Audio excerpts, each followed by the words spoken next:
আলাইকুম। আমরা অনেক দূরে একটা গ্রামে এই যে ট্রেনের রাস্তা বেড়াতে আসলাম।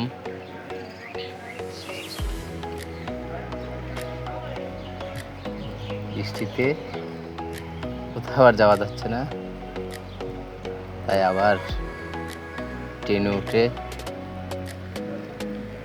ফিরে যাব।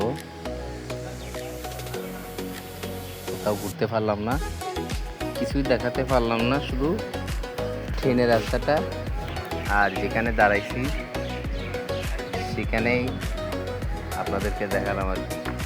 আমরা যাওয়ার উদ্দেশ্যে রওনা হয়েছিলাম,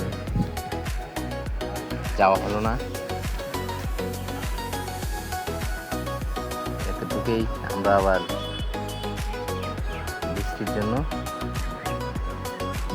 ফিরে যাব।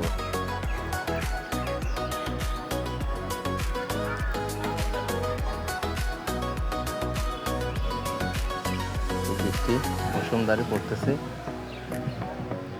যাওয়া যাচ্ছে না আর। আসসালামু আলাইকুম।